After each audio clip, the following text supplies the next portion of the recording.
É com muita satisfação que a Unimed Vale dos Sinos faz a entrega deste presente especial a você. É o novo Hospital Unimed, referência em tecnologia, inovação e humanização. Uma estrutura toda conectada, com corpo clínico de alta qualidade, trazendo excelência ao atendimento hospitalar.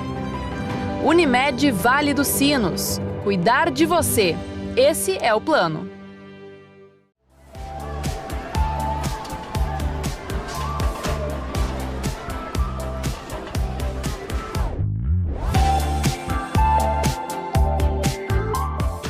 Olá, boa noite, tudo bem? Estamos iniciando mais um programa Pergunte ao Doutor, apresentado por mim, Rodrigo Baioc, aqui na nossa Vale TV, para todos os canais 6 e 14 da NET e nas plataformas digitais. Hoje à noite, no programa, eu trago um convidado especial, meu amigo, meu médico também, colega de cirurgias que já participamos juntos, o neurocirurgião Leandro Infantini Dini. Como o currículo dele é tão extenso, eu anotei aqui um resumo, porque se fosse começar a ler o currículo dele, eu precisava de 3, 4 folhas de ofício para nós começar a ler e acabar o programa, eu estava falando do currículo dele.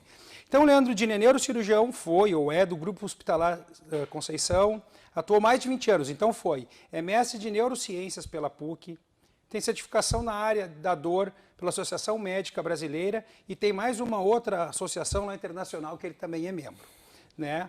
Ele fez fellowship no Canadá, em dor, nos Estados Unidos e na Alemanha.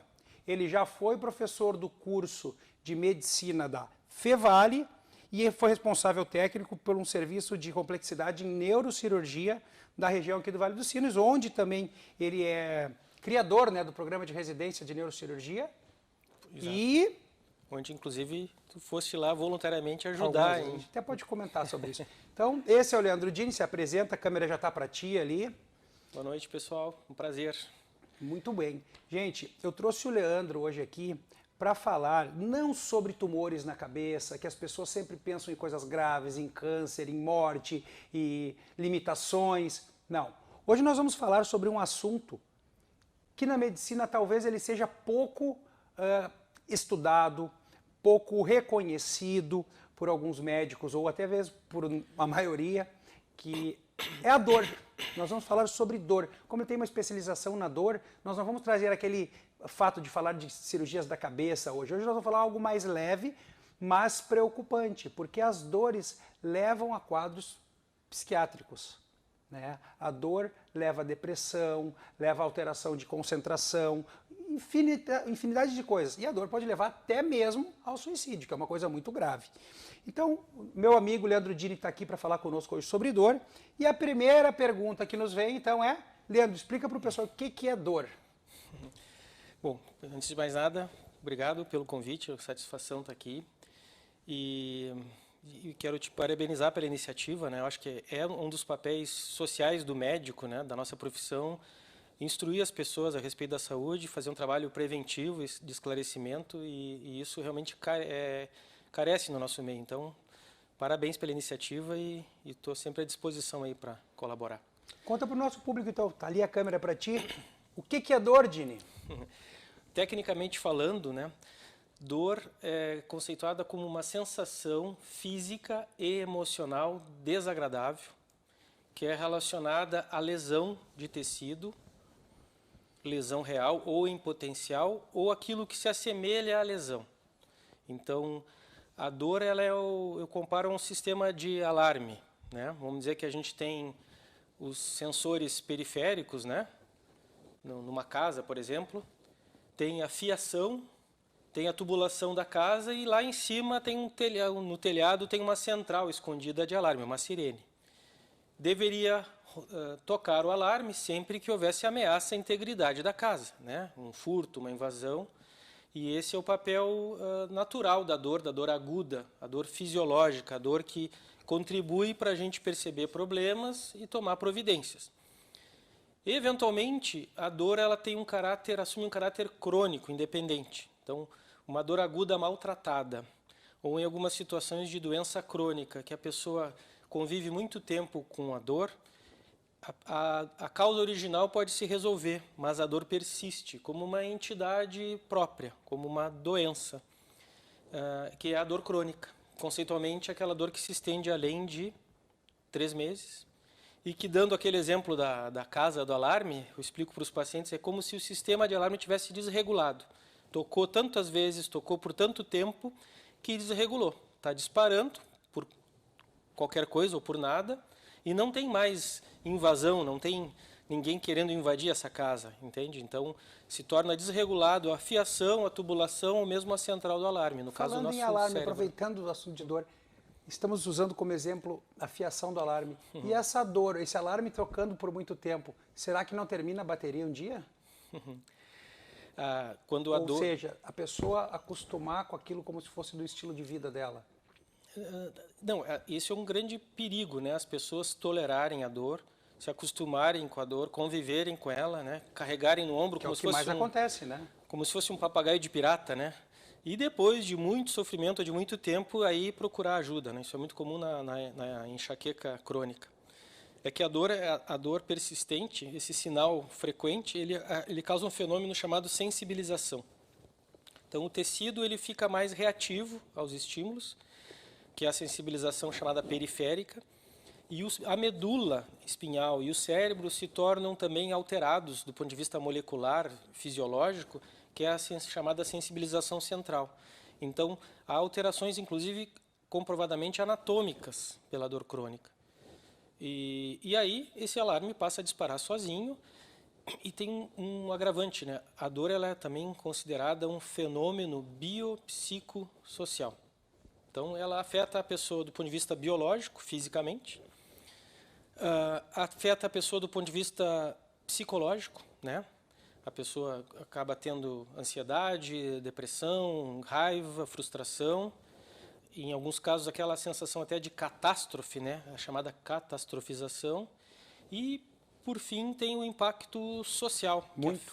que afeta as relações, a vida pessoal, a relação sono, familiar, os hormônios, o sono, o trabalho, na autoestima.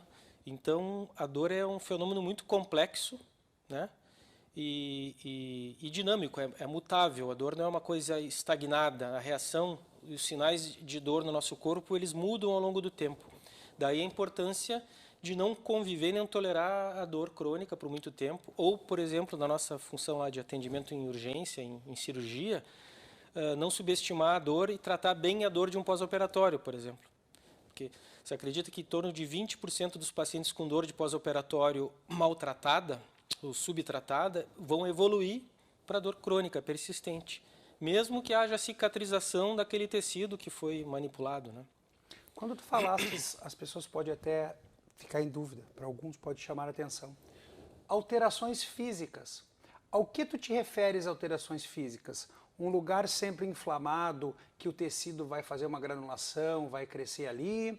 Alteração física de posição, de procurar uma maneira de se posicionar que tenha menos algia, que é dor que a gente chama, menos dor, e fazer uma alteração física esquelética de posicionamento. Como é que tu refere essa essa alteração física? Que a dor crônica acarreta é a nível cerebral, né? Através de aquele exame de ressonância funcional, né? Que mostra o cérebro e as áreas do cérebro que estão em atividade, mostra que a anatomia cerebral ou ativação dessas áreas se modifica com o tempo. Tão profundo essas mudanças eletroquímicas, né, no cérebro. Mas em relação à dor que as pessoas acabam convivendo, né, e subestimando, eu tenho 2 exemplos assim que são prevalentes no consultório. Primeiro é a cefaleia, né, a dor de cabeça. Isso tu deve participar também. Culturalmente, a dor de cabeça ela é vista como um sintoma, não como uma doença. Então, os pacientes, geralmente, eu escuto deles, e tu vai me confirmar, eles vêm, me comentam o seguinte: olha, o teu dor de cabeça eu achei que fosse dos olhos, fui no oftalmo, não era. Ele disse que não era. Aí eu achei que fosse sinusite, fui no otorrino, ele avaliou e disse que não era. Mas daí eu achei então que era da minha coluna, e fui na coluna. E aí as pessoas têm culturalmente essa crença, e a dor é vista como um sintoma, não como um distúrbio, como uma doença que, no caso da dor de cabeça, é a realidade. 85% das cefaleias elas são primárias. A dor de cabeça é o problema por si. É tão doença quanto ter pressão alta, ou asma, ou diabetes, entende? Ela não é vista assim. 15% das vezes, sim, a dor de cabeça é um sintoma de uma sinusite aguda, e tu sabe... As sinusites em geral, tanto as crônicas quanto a aguda, são gatilhos para cefaleias. Né? Mas, em geral, me corrija se eu estiver errado, né? Para a pessoa pensar que a sinusite puramente uma dor de cabeça recorrente, pulsátil, latejante, que tem intervalos bem, geralmente, se é uma sinusite aguda ou crônica, carrega algum desconforto ou sensação na região, Dor de face, secreção, obstrução eventualmente. nasal, secreção purulenta nasal, É. alterações também relacionadas. Mas a sinusopatia, a inflamação dos seios paranasais crônica, ela sim gera uma dor de cabeça inespecífica, que a pessoa não sabe se no seio maxilar direito, esquerdo, no fundo do olho direito, esquerdo, na testa. A pessoa tão inflamada que ela não sabe. E aí que a gente investiga antes de pensar que tem que mandar para o neuro para avaliar, ou para o neurologista, ou até mesmo para o neurocirurgião para dar o segmento. Sim, com frequência eu recebo colegas otorrinos que verificaram que a dor de fato não era sinusite e referenciam. Aí essa confusão ela é gerada pelo nosso amigo nervo trigêmeo, né? O maior nervo conectado ao nosso cérebro, que é responsável pela sensibilidade de toda a face e 2/3 da cabeça. E ele é um nervo envolvido na enxaqueca e na dor de cabeça. Mas qualquer região que esse nervo tenha relação, por exemplo, a face, os seios da face, ou mesmo a região da coluna cervical, que a inervação lá no cérebro converge para a mesma região do trigêmeo, o cérebro percebe aquele alarme como vindo do trigêmeo e, por sua vez, vindo da face ou da cabeça, né? Então, muitas doenças diferentes, às vezes, convergem para uma dor parecida, né? As pessoas, às vezes, chegam no consultório, eu tenho diagnóstico neuralgia do trigêmeo. Então, realmente, muitas vezes é mesmo e tem que tomar remédio controlado porque o tratamento é bem difícil. Para as pessoas entenderem, o nervo trigêmeo, ele é trigêmeo mesmo porque ele tem 3 ramos, o V1, o V2 e o V3, que inervam a face. Por isso que eu fiz assim para o Dini quando a gente falou do trigêmeo. Então, para vocês entenderem, ele tem 3 ramos, que pega a face inferior da mandíbula, metade, terço médio da face e para cima, como ele falou, pegando um pedaço da cabeça. Eu nem sei o que eu estou fazendo aqui, temos um neuro. Não, tem que explicar para o telespectador entender. Não ia explicar tão bem. O que é o trigêmeo? Daí a gente fala que é o trigêmeo, é um nervo, que daí dá essas alterações. Então vamos sair... O nervo trigêmeo, tu falaste, isso é fato, né? Há relatos de suicídio por dor intensa. Se acredita que a dor pior do mundo, pior possível de sentir, tem a ver com o nervo trigêmeo. Quando ele está doente e provoca aquela dor em descarga elétrica, em choque aguda, que dura segundos, que pega o rosto, né? Alguma região do rosto ou dos dentes, e que é a neuralgia do trigêmeo. E que, se não é diagnosticada e não tratada, pode levar a um quadro depressivo, um quadro de transtorno de humor tão severo a ponto da pessoa, às vezes, pensar em interromper a dor se matando, né? Mas vocês já têm terapias muito evoluídas, que também não são tão invasivas, que são bloqueios para o ramo, né? Que alivia muito. Isso aí é uma evolução, porque não é uma coisa que se fala de tempo atrás, é uma coisa mais moderna. Porque acho que quando eu fiz faculdade não se falava muito de bloqueio de trigêmeo, eu tenho escutado mais nos últimos tempos. É que o tratamento da dor, se a gente fosse ver, o tratamento da dor fosse uma árvore, né? Lá na raiz da árvore existem duas raízes, 2 grandes troncos. A anestesiologia, né? Que desenvolveu vários conceitos e tratamentos, e a neurocirurgia, que tem dentro dos seus capítulos o tratamento da dor, né? Não só a cirurgia de crânio, tumoral, traumática, vascular, mas a dor. E esses conhecimentos convergiram ao longo do tempo, e acho que da década de 80 para cá, que a medicina da dor ela se colocou como uma ciência, se estruturou, se organizou e passou a tratar a dor de uma forma bem mais completa, né? E aí surgiram tratamentos, somados aos tratamentos antigos, né? Tecnologias novas, né? Então, talvez uma das áreas da medicina que mais tem desenvolvido tecnologia e tratamentos menos invasivos, né, e resolutivos é a área do tratamento da dor. Hoje eu trouxe o Leandro aqui, mas se vocês quiserem continuar com outra visão, como ele falou de anestesiologia, temos 2 amigos que trabalham com dor também, que é o André e o Jairo. E o Jairo. O Jairo também é doutor, né? Chique. E podemos trazer um dia aqui para ter a visão não do neurocirurgião com a dor, e sim a visão do anestesiologista relacionado à dor. Certo, gente? Desculpe atrapalhar aí. Dini, vamos tocar então o assunto para parar de falar só de dor. Vamos falar de problema de saúde relacionado à dor, a repercussão social. O impacto social? Impacto.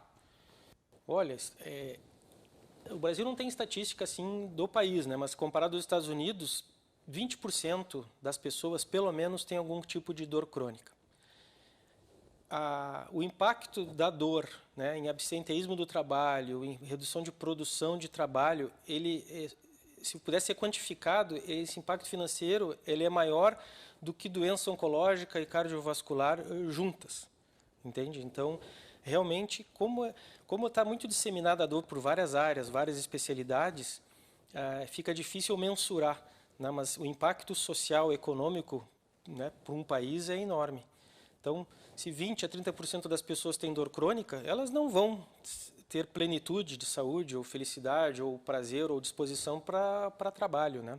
Muito bem. Dini, nós vamos entrar para o nosso comercial do nosso apoiador Master e vou levantar essa pergunta assim, será que o Japão não é um bom lugar de avaliador pelo sistema, tipo da Toyota, sistema Lean de produção e tal, que os caras têm tudo quantificado, né? Para ver como é que será que não é a dor. Gente, voltamos depois do intervalo. É com muita satisfação que a Unimed Vale dos Sinos faz a entrega desse presente especial a você.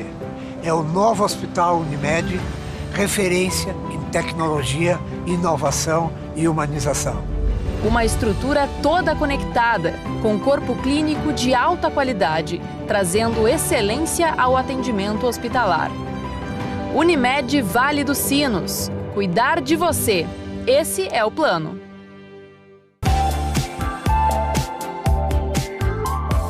Voltando então do nosso apoiador, e ficamos aqui no intervalo comentando sobre como deve ser engraçado, né, para um japonês que usa um sistema quantificado e cronificado de tempo para as coisas, quando um funcionário tem que sair daquela esteira de produção, outro tem que entrar no lugar para cumprir a mesma tarefa no mesmo tempo, na mesma efetividade, deve ser complicado. Isso é uma coisa de atrás até um dia. Sobre dor, então vamos falar, aproveitar aqui, sugar um pouquinho a informação do Leandro, do início da dor até a divisão para as especialidades, porque a dor como uma área de atuação. Mas o paciente não procura, geralmente, não temos o hábito de procurar diretamente, eu vou marcar uma hora com o médico da dor.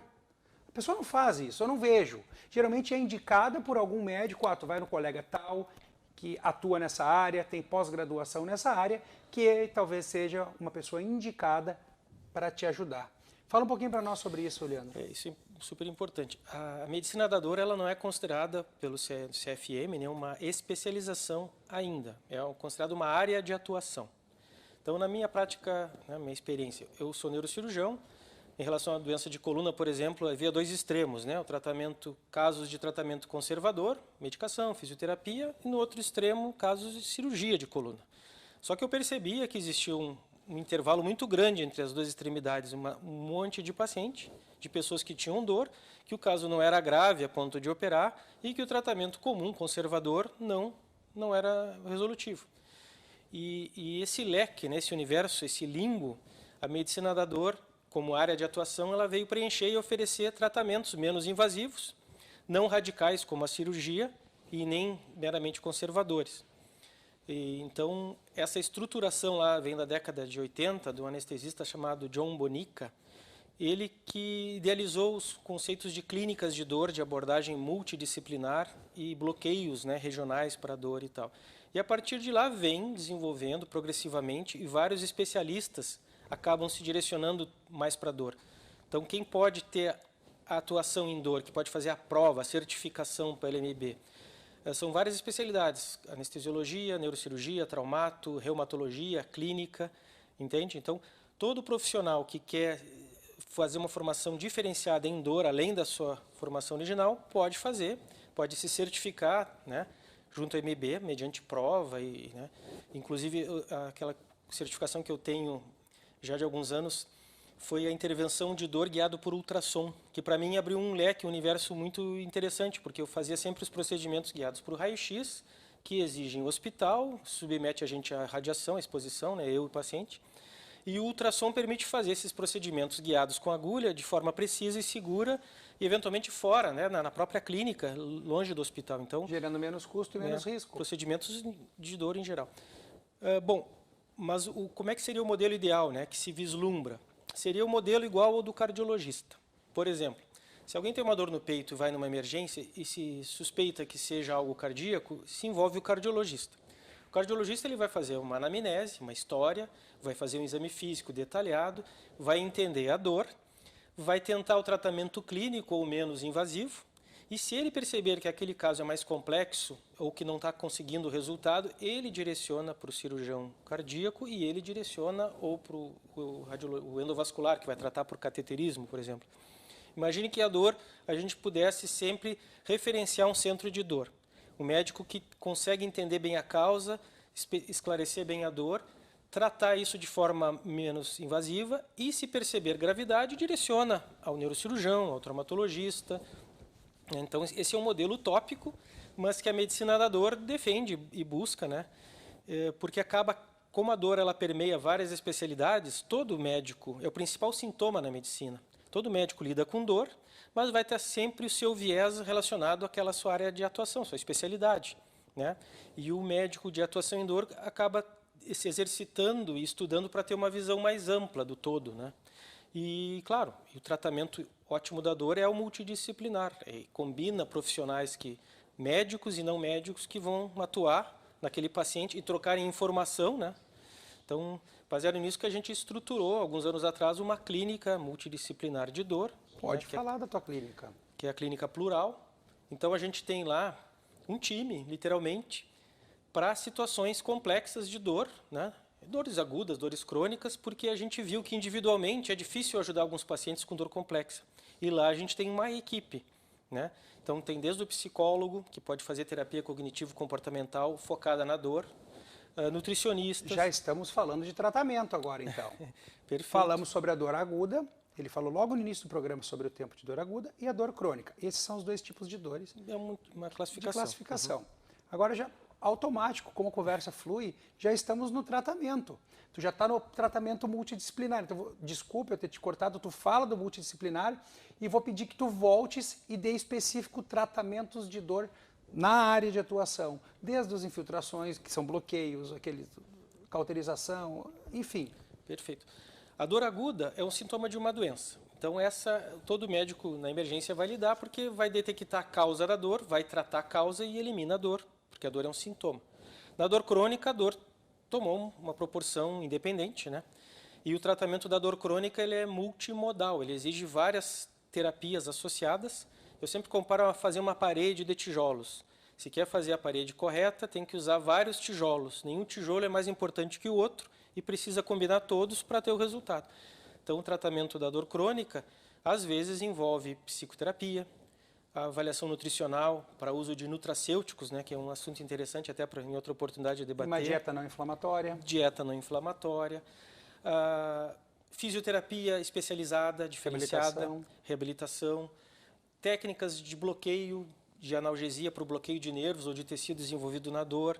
Estimulação magnética transcraniana, que é um tratamento para dessensibilizar diretamente o cérebro, né? Isso é algo novo, né?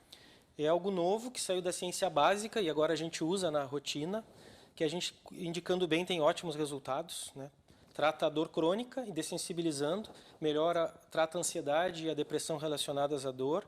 E é útil também em outras situações de reabilitação pós-AVC, depressão grave. Zumbido sem perda auditiva é uma indicação. Tem relatos, né? Inibia o giro de Heschel aqui no lobo temporal, que está hiperativo pelo som, né? Então, há relatos de benefício com zumbido. E é uma terapia que hoje tem como para se tentar, que antigamente, há poucos anos atrás, não tinha como alternativa, né?